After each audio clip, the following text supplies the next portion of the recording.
Hello everyone, I welcome you all in Gangotri Group of Schools. I am Vishal Tyagi, Faculty of Mathematics.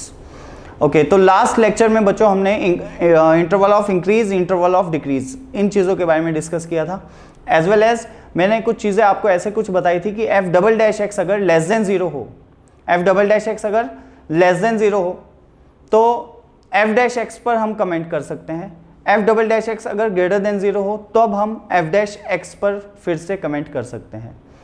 Clear है? और कैसे comment किया जाता है ये आपको पता होना चाहिए, आपने लास्ट लेक्चर पढ़ा है। क्लियर? अभी हम इसी कॉन्सेप्ट को दो क्वेश्चंस के जरिए हम सीखेंगे, ठीक है? और मैं बता दूं ये कॉन्सेप्ट आईआईटी एडवांस के एग्जाम के लिए मोस्ट इंपॉर्टेंट है और मेंस के लिए तो है ही, ठीक है? चलिए क्वेश्चन देखते हैं क्या कह रहा है कि G X is F X plus F of one minus X. G X जो दिया गया है बच्चों वो है F X plus F of one by X. Okay, and given that this, इससे मुझे एकदम से पता चल गया जो एफ डैश एक्स होगा वो एक डिक्रीजिंग फंक्शन होगा। सही बात है, मैंने बताया था कमेंट करते हैं एफ डैश एक्स पे। ऑल राइट, अब क्या करें? अब मैंने क्या कहा कि जी डैश एक्स निकालते हैं। अच्छा ये तो बताना याद नहीं रहा कि इसमें निकालना क्या है। इसमें बताना है कि जी एक्स जो है वो किस इंटरवल में इंक्रीज कर रहा है, किस इंटरवल में डिक्रीज कर रहा है। तो मैं यहां पे लिख देता हूं find I O I and I O D for G X. Interval of increase and interval of decrease हमें बताना है जी एक्स के लिए।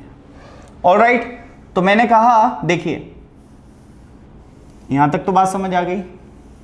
अब इसका अगर इंटरवल ऑफ इंक्रीज और इंटरवल ऑफ डिक्रीज आपको निकालना है तो इसका डेरिवेटिव निकालना पड़ेगा और देखना पड़ेगा कि जो जी एक्स का डेरिवेटिव है वो पॉजिटिव कहां पर है, मतलब किस वैल्यू ऑफ एक्स के लिए पॉजिटिव है और किन वैल्यू ऑफ एक्स के लिए वो नेगेटिव है। वहां से मुझे एग्जैक्ट पता चलेगा आई O I and I O D के बारे में। चलिए तो देखो मैंने क्या किया, जी डैश एक्स निकाला, इसका क्या आएगा एफ डैश एक्स, इसका क्या आएगा minus of F dash one minus X. आएगा कि नहीं? बाहर वाले का तो F dash one minus X, फिर इनटू में अंदर वाले का दैट इज माइनस वन। तो finally you will get this. All right guys, okay. अब मुझे क्या बताना है, sign of we have to comment on sign of what, G dash X. G dash X के साइन पे मुझे कमेंट करना है, तभी मैं बता पाऊंगा इंक्रीजिंग और डिक्रीजिंग के बारे में, ठीक है? तो मैंने क्या कहा कि as we know F X is nothing but a decreasing function. All right guys, जो एफ एक्स है वो कैसा फंक्शन है? डिक्रीजिंग फंक्शन है, ठीक है? चलिए अब ध्यान से देखें, डिक्रीजिंग फंक्शन किन्हें बोलते हैं? जब उनको इनपुट छोटा दिया जाए तो वैल्यू ज़्यादा आती है, जब इनपुट बड़ा दिया जाए तो वैल्यू कम हो जाती है, ठीक है? तो देखो अब तो मैं कह रहा हूं कि if G dash X is greater than zero, assume कर लिया मैंने, तो होना क्या चाहिए? Then F dash X minus F of वो F dash one minus X should also be greater than zero, both are same. अब ध्यान से देखना, अब होना क्या चाहिए कि ये जो एफ एक्स है ये इससे बड़ा होना चाहिए कि नहीं? ये ऐसे समझो F dash x should be greater then F dash one minus x. ये बात सही है? ओके, क्लियर है? ओके, अब मैं क्या कर रहा हूं देखना, इन फंक्शंस को रिमूव कर रहा हूं और मैंने बताया हुआ है, जैसे देखो ध्यान से देखना, मैंने आपको याद होगा ऐसे बताया है कि ln of x1 is greater then ln of x2, that implies x1 is greater then x2, क्योंकि ln जो फंक्शन है वो इंक्रीजिंग फंक्शन है और इंक्रीजिंग फंक्शन को कभी इनइक्वालिटी पे अप्लाई किया जाए या उससे रिमूव किया जाए तो इनइक्वालिटी साइन पे कोई इफेक्ट नहीं पड़ता। लेकिन डिक्रीजिंग फंक्शन को अगर अप्लाई किया जाए तो इनइक्वालिटी साइन पलट जाता है, या ऑलरेडी फंक्शन दिया हुआ है उसे रिमूव किया जाए तब भी इनइक्वालिटी साइन बच्चों पलट जाता है। ऐसा क्यों होता है ये भी थोड़ा सा हम डिस्कस कर लेंगे, लेकिन फिलहाल मैं कह रहा हूं एफ डैश कैसा फंक्शन है, डिक्रीजिंग। तो अगर मैं इसको हटा दूं और सिर्फ इनपुट यहां पे रख दूं तो इनइक्वालिटी साइन चेंज हो जाएगा कि नहीं हो जाएगा, सही है।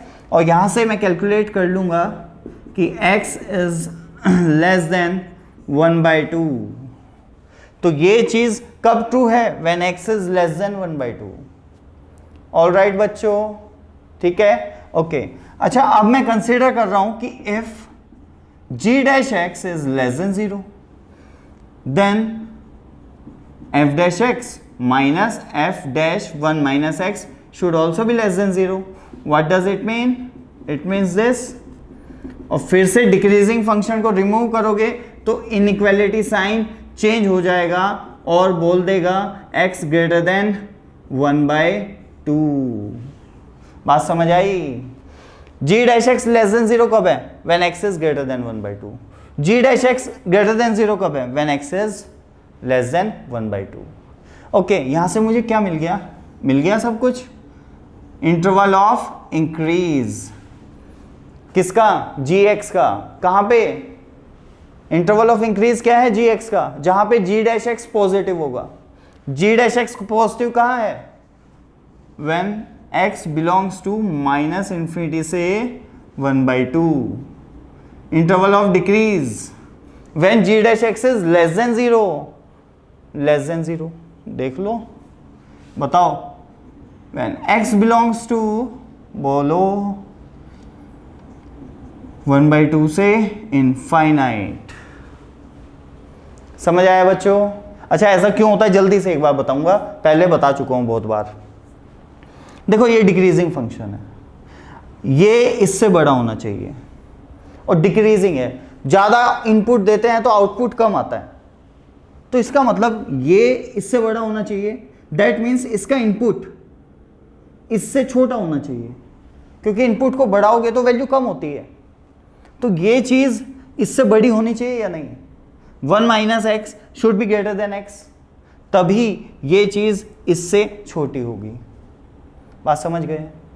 ये तो पहले ही बताया हुआ है मैंने, है ना, क्योंकि डिक्रीजिंग फंक्शन है तो वैल्यू इनपुट बढ़ाओगे तो वैल्यू घटेगी, घटाओगे तो बढ़ेगी। क्लियर है बच्चों? सही है, ओके।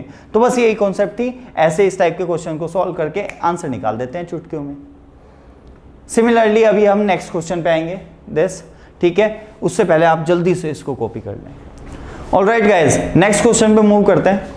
वो क्या है, ये दिया हुआ है equation, and given that f double dash x is greater than 0। इस बार ग्रेटर देन 0 दिया है, तो जो फंक्शन, जो इक्वेशन दी गई है वो कुछ ऐसे है, वो अपने आप सेट हो जाएगी। इस टाइप से दिया जाएगा कि अपने आप सेट कर लो चीज़ों को, और ये दिया है ग्रेटर देन 0, दैट इम्प्लाइज जो f डैश x है वो इंक्रीजिंग है। अच्छा, एक बात ध्यान रखें, ये f डैश x पे कमेंट कर रहा हूँ मैं, fx पे नहीं। fx इंक्रीजिंग है ऐसा नहीं बोला मैंने, f डैश x इंक्रीजिंग होगा, ये बताया था पहले, ठीक है। तो मैंने क्या कैलकुलेट किया, g डैश x क्या आएगा, देखो f of 2x, f dash 2x, obviously इसका डैश, और जब 2x का करोगे तो 2 आएगा, और उस 2 से ये 2 कैंसिल आउट होगा तो ये बनेगा। सिमिलरली यहाँ पे आएगा f डैश 3 माइनस x/2। अब ये मेरे ख्याल से बताने की ज़रूरत नहीं होनी चाहिए, इसका डिफ्रेंसिएशन भाई कैसे करोगे, पहले इसका तो f डैश 3 माइनस x/2, फिर जब इसका करोगे तो आएगा माइनस ऑफ 1/2, ये तो 0, तो यहाँ पे माइनस ऑफ 1/2, तो माइनस तो ये आ गया और 2 से 2 कट गया तो ये आ गया। फिर से वही बात, to calculate IOI g dash x क्या होना चाहिए बच्चों, greater than 0। That means f dash 2x should be greater than f dash 3 minus x/2, और इस बार fx इंक्रीजिंग फंक्शन है, तो जब फंक्शन को रिमूव करोगे तो इनइक्वालिटी पे कोई भी इफेक्ट नहीं पड़ेगा। ऑलराइट, ये कितना आ गया, 5x/2 greater than 3, that means x is greater then 6/5. All right, okay. IOD G-X. अच्छा, वैसे ऑब्वियस है x वो अगर 6/5 से इंफिनिटी में लाई कर रहा है तो इंटरवल ऑफ इंक्रीज है, तो इंटरवल ऑफ डिक्रीज क्या होगा? -इंफिनिटी से 6/5.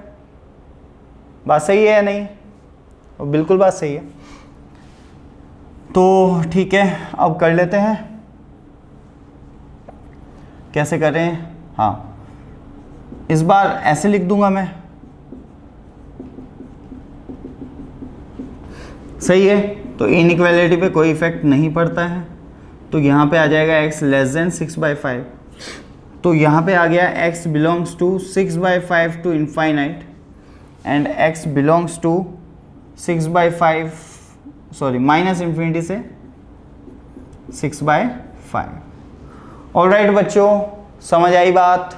ठीक है, तो बिल्कुल ऐसे ही करने हैं क्वेश्चंस को, बहुत इजी हैं. बस आपको पता होना चाहिए. जिन्हें पता ही नहीं है f"(x > 0 का क्या मतलब है, वो इस क्वेश्चन को हिला भी नहीं सकते. ठीक है, समझ गए? इसमें कुछ फंक्शनल वैल्यूज़ दी नहीं गई हैं, जस्ट ऐसे ही दे दिया है एक एक्सप्रेशन. तो ऐसे को कैसे टैकल करना है ये मैंने आपको बता दिया है. All right guys, okay done. Then copy it.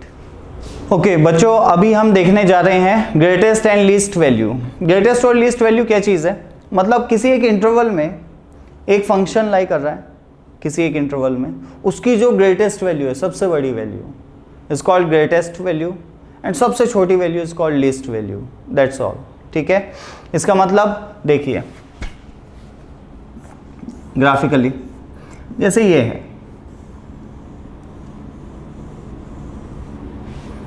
ऐसे. अच्छा, इस इंटरवल में, इसमें let's say it is x = a, it is x = b. इस इंटरवल में इस ग्राफ की ग्रेटेस्ट वैल्यू क्या है? यू कैन सी ये. और लीस्ट वैल्यू क्या है? दिस है या नहीं? ग्रेटेस्ट वैल्यू ये है, लीस्ट वैल्यू ये है. अब कुछ लोग कहने लग जाएं ये है लीस्ट वैल्यू. नहीं, तो मैं जस्ट ये कुछ पॉइंट अभी आगे हम डिस्कस करेंगे. Minima, maxima, minima, local minima, maxima, minima, global minima और ग्लोबल मैक्सिमा, ऐसे.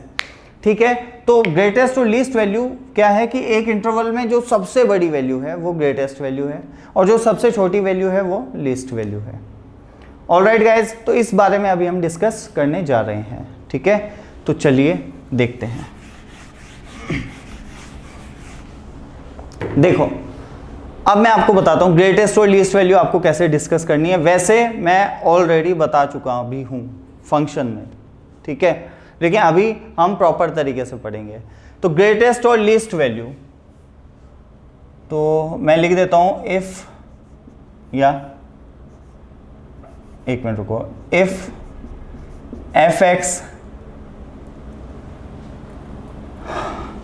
एक मिनट, टू फाइंड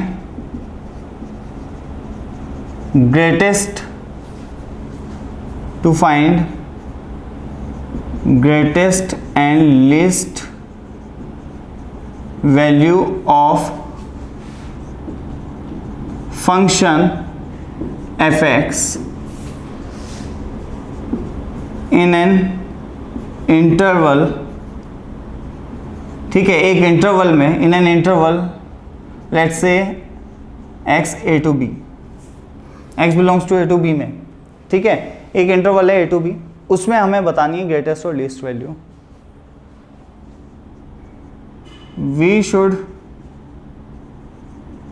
फर्स्ट, ध्यान से, we should first observe the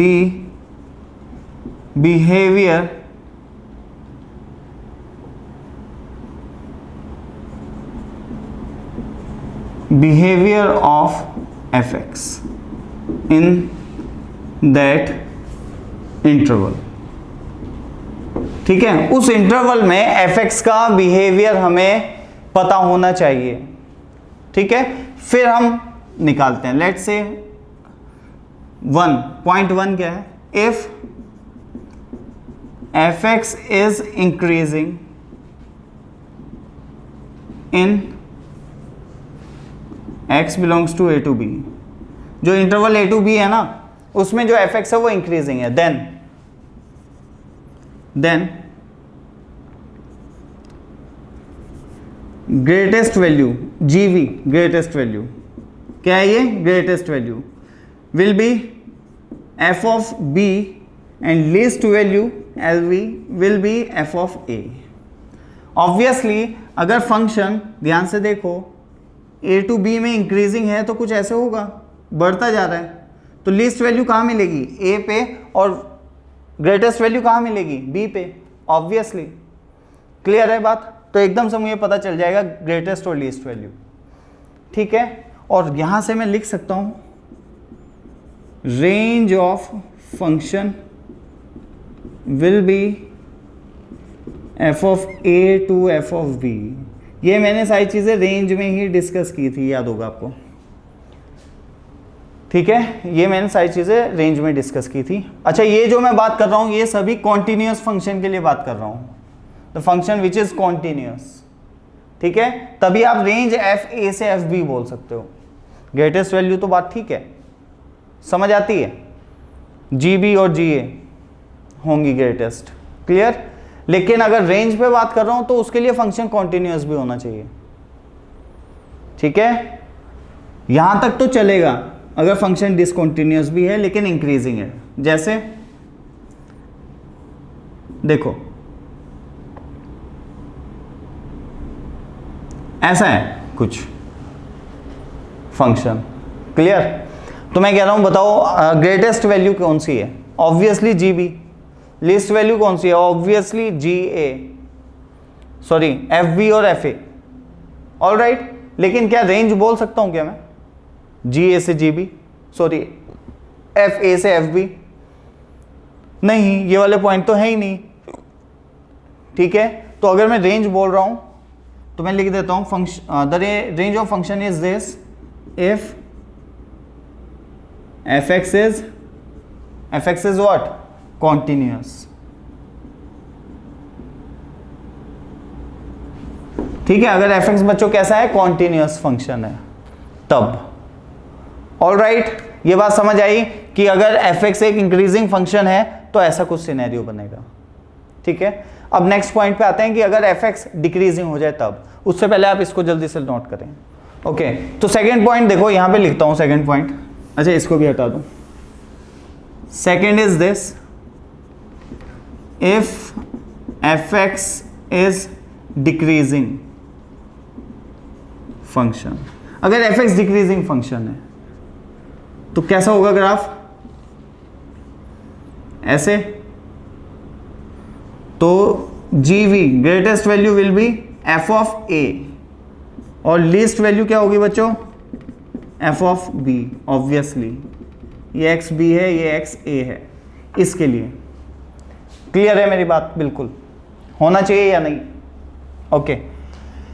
तो यहां तक ये भी बात क्लियर हो गई आपको। अब देख लेते हैं third point, if F X is non monotonic, या चलो is increasing as well as decreasing, अगर डिक्रीजिंग भी है तो ठीक है, increasing as well as decreasing, तो क्या करें, तो देख लो क्या क्या चीजें हो सकती हैं। एक तो ऐसे हो सकता है, ऑल राइट, अच्छा ऐसे भी तो हो सकता है, ठीक है। तो इसमें कुछ कहा नहीं जा सकता।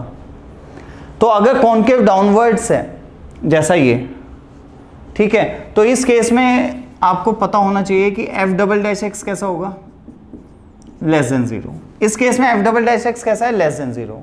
तो अगर एक एफ एक्स इंक्रीजिंग है एज वेल एज डिक्रीजिंग है, तो देखो इंक्रीज फिर डिक्रीज या डिक्रीज फिर इंक्रीज ऐसे कर रहा है। लेकिन मैंने ऑब्जर्व किया जो एफ डबल डैश एक्स है वो तो हमेशा नेगेटिव है, तो मुझे कंफर्म हो गया ये ग्राफ नहीं होगा, ये होगा। इन दोनों में डिफ्रेंशिएट करने के लिए मैंने ये कंडीशन आपको बताई है। इसके लिए एफ डबल डैश एक्स कैसा होगा बच्चों, ग्रेटर देन जीरो, सही है या नहीं, ओके। अब ध्यान से देखो, अब इस केस में when F double dash X is less than 0, clear, continuous function है मान के चले, F double dash X is what, less than 0, तो एफ डबल डैश एक्स अगर लेस देन 0 है तो ऐसा होगा ग्राफ। और इस केस में पक्की बात है कि जो मैक्सिमम वैल्यू मिलेगी वो कहीं यहाँ पे मिलेगी, that is x equal to C. X equal to C कौन है उसके बारे में मैं अभी बता देता हूँ। तो greatest value will be F of C, तो यहाँ पे लिख देता हूँ सी क्या है, x इक्वल टू सी, एक मिनट रुको, F dash X equal to 0 की कोरेस्पोंडिंग x की वैल्यू है, the value of x corresponding to F dash X equal to C, sorry F dash X equal to 0। Alright, जो यहाँ पे c आया है वो कौन सा है, जहाँ पे एफ डैश एक्स क्या हो जाता है 0। देखो यहाँ पे स्लोप क्या है 0, और इसी पॉइंट को बोलते हैं पॉइंट ऑफ मैक्सिमा। ठीक है, ये बातें बताई हुई हैं। तो अगर मुझे इस केस में when F double dash x less than 0 है, तो उस केस में मुझे मैक्सिमम वैल्यू चाहिए, तो मैं क्या करूँगा, F dash X equal to 0 put कर दूंगा, वहाँ से x की कुछ ना कुछ वैल्यू आएगी, ठीक है, जो कि इस इंटरवल के बीच में लाई कर रही होगी। ऑलराइट, बात को समझना, और a की वैल्यू आनी चाहिए। अगर एक से ज़्यादा आई तो उसका भी सिनेरियो अभी हम बनाएंगे। कोई एक वैल्यू आती है इसके कोरेस्पोंडिंग, उसे मैंने बोल दिया x इक्वल टू सी, तो एफ सी ही हमारी ग्रेटेस्ट वैल्यू होगी। लीस्ट वैल्यू क्या होगी, लीस्ट वैल्यू को मैं ऐसे बोल सकता हूं इन दोनों में से कोई एक होगी। अच्छा, इस ग्राफ के अकॉर्डिंग तो लीस्ट वैल्यू जी ए होगी, लेकिन ग्राफ ऐसा भी तो हो सकता था कि ये तो यहाँ पे है और ये इधर, तो सिनेरियो तो अब भी वही है, वो कंडीशंस तो दोनों अप्लाई हो रही हैं। इस बार तो ग्रेटेस्ट वैल्यू ये है, सॉरी लीस्ट वैल्यू ये वाली है, तो I don't know what it is, कौन सी होगी, लेकिन हाँ ये पक्का है, ये पक्का है कि जो लीस्ट वैल्यू होगी वो होगी minimum of F of A F of B. इसका मतलब दोनों निकालो और उसमें से छोटे वाली ही आपका आंसर होगा, जो छोटे वाली वैल्यू होगी वही आपके आंसर होगा। क्लियर बच्चों? ओके, सिमिलरली यहाँ पे लिख लेते हैं लीस्ट वैल्यू। लीस्ट वैल्यू क्या होगी, corresponding to the value x equal to C, and that is f of c, और x इक्वल टू सी क्या है, where f dash x is 0, where f dash x is 0। बात समझ रहे हैं मेरी? ओके, तो वो वैल्यू ऑफ x है ये। ओके, एंड में क्या बोल दूं, ग्रेटेस्ट वैल्यू क्या होगी, मैक्स ऑफ, ऐसे बोलना चाहिए, पहले मैक्स लिखना चाहिए, max of F of A F of B. ठीक है, max of, maximum value of F of A F of B, मतलब इन दोनों में से जो भी बड़ी होगी वही आपकी ग्रेटेस्ट वैल्यू हो जाएगी। Clear guys? तो सारे केस अभी मैंने डिस्कस किए हैं, एक दो केस और रहते हैं जो मैंने बताया कि ऐसे अगर जो स्लोप 0 हो रहा है वो एक पॉइंट पे ना हो के एक से ज़्यादा पॉइंट पे हो, तो कैसे करना है वो भी अभी हम डिस्कस कर लेते हैं। फिलहाल के लिए आप इसको जल्दी से कॉपी कर लें। ओके गाइस, तो जो बाकी के जो केस हैं वो एक दो जल्दी से देख लेते हैं। जैसे देखो, अब एक फंक्शन है वो ऐसा है कुछ, है ना, तो इसमें अब क्या है कि जो एफ डबल डैश एक्स है, ठीक है, वहां तो मैंने मेंशन कर दिया था कि एफ डबल डैश एक्स क्या है, less than 0, F double dash x क्या है, ग्रेटर देन 0, लेकिन यहाँ पे अब मैं एफ डबल डैश एक्स का साइन मेंशन नहीं कर सकता, ठीक है, क्योंकि यहाँ के लिए एफ डबल डैश एक्स कैसा है, लेस देन 0, यहाँ पे ग्रेटर देन 0, तो साइन चेंज कर रहा है। तो if F double dash x changes its sign, तो ग्राफ कुछ ऐसा होगा, या हो सकता है कुछ ऐसे हो जाए,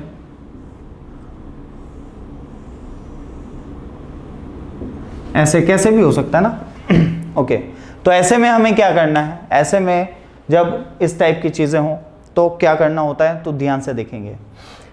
मैं क्या करूँगा ऐसे केस में, ठीक है, सारे के सारे क्रिटिकल पॉइंट निकालेंगे। फर्स्ट ऐसे लिख देता हूं कि first find roots of f dash x equal to 0।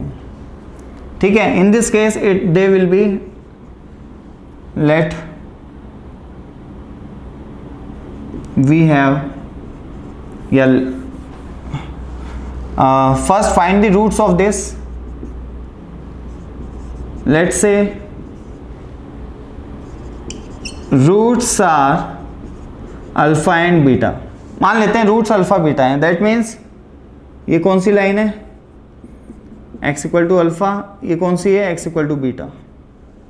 ठीक है, x equal to alpha, x equal to beta हमें पता चल गए। नाउ अब क्या करें, तो मैं यहाँ पे लिख रहा हूँ। अब ये चीज़ होने के बाद अब क्या करना है वो मैं यहाँ पे लिख के बता रहा हूँ। ऐसी सिचुएशन में जब कॉन्केविटी निर्धारित ना हो कि पहले डाउनवर्ड से फिर अपवर्ड से, और जैसे यहाँ पे पहले अपवर्ड से फिर डाउनवर्ड से फिर अपवर्ड्स हो गई, तो ऐसी कोई रैंडम सिचुएशन हो तो ठीक है, तो ऐसे में क्या करूँगा मैं कहूँगा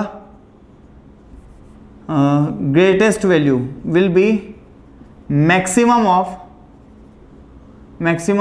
f of a, f of b, f of alpha, f of beta। Alright guys, इनमें से जो भी सबसे बड़ा होगा वो ग्रेटेस्ट वैल्यू होगी और जो सबसे छोटा होगा वो लीस्ट वैल्यू होगी इनमें से ही कोई। Minimum of f of a, f of b, f of alpha, f of beta. Alright बच्चों, समझ आई बात। जो इसमें से मिनिमम होगा वो हो जाएगी इसकी लीस्ट वैल्यू। तो क्या करना है, चारों पे, इस पे भी वैल्यू निकालो, इसकी भी निकालो, इसकी भी निकालो और इसकी भी निकालो। सबको इवेल्युएट करो, जो सबसे छोटा होगा वो लीस्ट वैल्यू होगी और जो सबसे बड़ा होगा वो ग्रेटेस्ट वैल्यू होगी। सिमिलरली इन दिस केस यहाँ पे भी सेम है कि फर्स्ट फाइंड दी, लिख देता हूं, roots of f dash x equal to 0। Let's say roots are alpha, चलो इस बार अल्फा 1 ले लो, अल्फा 1, बीटा 1 और गामा 1। देखो इसमें आप देख सकते हैं 3 रूट आएंगे।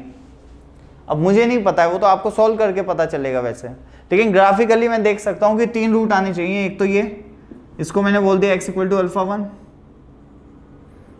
x इक्वल टू बीटा 1 और x इक्वल टू गामा 1। 3 आ रहे हैं जहां पे स्लोप 0 हो रहा है। ठीक है, ओके। तो अब ये कौन है, ये तो अपने वही है, x equal to a, x equal to b। Similarly यहाँ पे भी नामकरण कर देता हूँ इनका। ठीक है, यहाँ पे भी बिल्कुल सेम सिचुएशन है। ऊपर लिख रहा हूँ greatest value will B max of, अब सबको इवेल्युएट करो, f of a, f of alpha 1, f of beta 1, f of gamma 1 and f of b। इनमें से जो भी ग्रेटेस्ट है वही आपका आंसर आएगा। लिस्ट में मिनिमम ऑफ दिस, मतलब ये पूरा, ठीक है ना, इसमें से जो भी मिनिमम होगा वो लिस्ट वैल्यू आ जाएगी। ये पूरी की पूरी सभी हर प्रकार की सिचुएशन मैंने आपके साथ डिस्कस कर ली है।